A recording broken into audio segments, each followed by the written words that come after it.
Don't forget, you can reach the latest episode of Potomac Watch anytime. Just ask your smart speaker, play the Opinion Potomac Watch podcast. From the opinion pages of the Wall Street Journal, this is Potomac Watch. Welcome back. I am Kim Strassel here with Bill McGurn and Alicia Finley, and we are talking about the Harris economic agenda.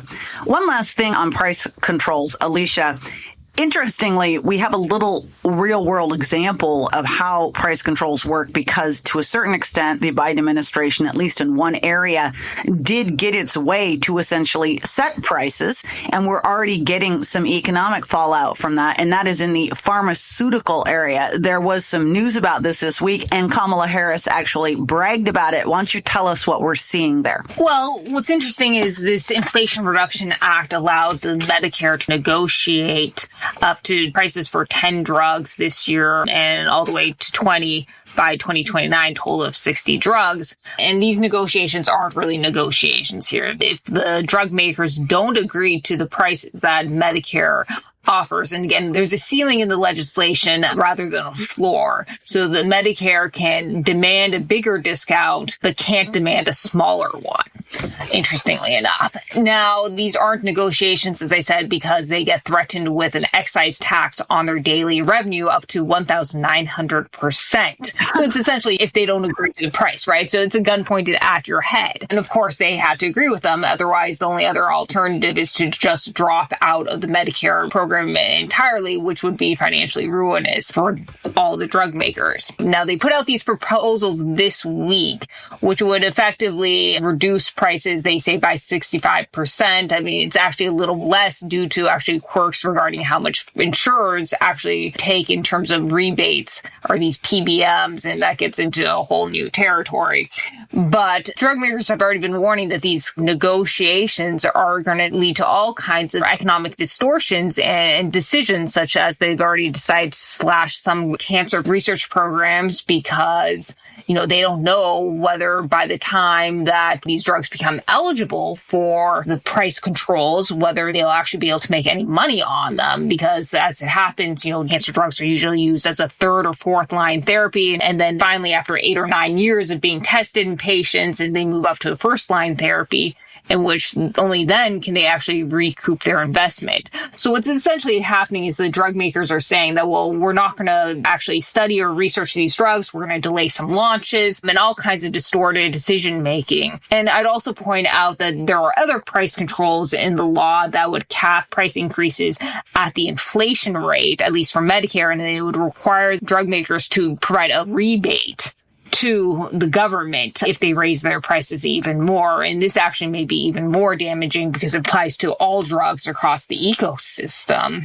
And this is why you're starting to see drug makers announce that they're cutting back on their research and development. And that will mean that in 5 or 6 years, you won't be able to get the novel cancer drug or Alzheimer's treatment that, might otherwise have been available. And that is absolutely infuriating and terrifying. If you know anything about the extraordinary advances we are seeing in medicine these days, the notion that these people are so clueless as to how all of this works, I think, is very frustrating. Bill, let's talk about this Harris plan vis-a-vis the Trump campaign. In some ways, it strikes me that she's helping him to set up a very vivid contrast between two ways of looking at the economy. When I see these proposals, and yes, she's going to pitch them to the middle class and the working class, but a lot of voters understand how we got where we got, and a lot of voters may well understand, if it's explained to them, that this is a doubling down on the spending and regulatory agenda that landed us here in the first place. The question I have, and I'd love to hear your thoughts on, is, can Donald Trump make that distinction? Do you agree that it's a good one, campaign theme for Republicans, but can he do it? And is there not also a risk? One thing that's worried me is he has occasionally run out to try to embrace some sort of goofy, that not free market policies, like eliminating the taxes on tips, for instance, just because he wants to try to gain certain voting groups. And that's what Democrats do. And he's done it a couple of times. J.D. Vance is also an adherent of this philosophy. Is there a risk that some of this she encourages him to come out with his own more populist agenda that just doubles down on tax breaks for certain people? Yes, I think that's a risk, but it's also a risk that they're just erasing what should be a sharp distinction in the voters' minds. Look, broadly speaking, the Kamala approach is pro-government, increased government power, whether it's through price controls, subsidies, whatever you want, the government will direct it and tell you how much you're going to get, how much you need. The Trump approach is more pro-business, tinged with populist gestures such as the tax-free tips that you just mentioned. And I think that's a danger. It's a matter of which constituency you favor. Now, Trump would argue he's really looking at the middle and working class, and so would Kamala. But I think it's not clear for that. Look, all of this is contrasted with a traditional Republican approach that goes back to Reagan of being pro-market.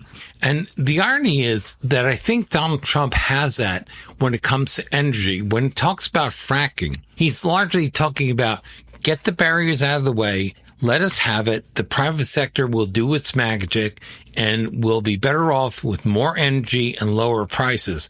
I wish he could apply that to other categories, the same approach. What we need is for people to get off the backs of private sector producers, whether through price controls or distorting subsidies or regulations, and I think that would be a winner. In fact, that is largely what benefited working people during Trump's administration. It was classic Republican principles, lower taxes, light regulation. Yep. I keep telling people, if you want to know how things go wrong, look to the Carter and Nixon proposals. And if you want to know how things went right, we've got a real world example. Look to Reagan. It was tax cutting and deregulation. Thank you, Bill. And thank you, Alicia. We thank our listeners for being here with us this week. We are here every weekday. We will be back on Monday. And from the Democratic National Convention in Chicago, you can email us at pwpodcast@wsj.com. And if you like the show, please hit that subscribe button.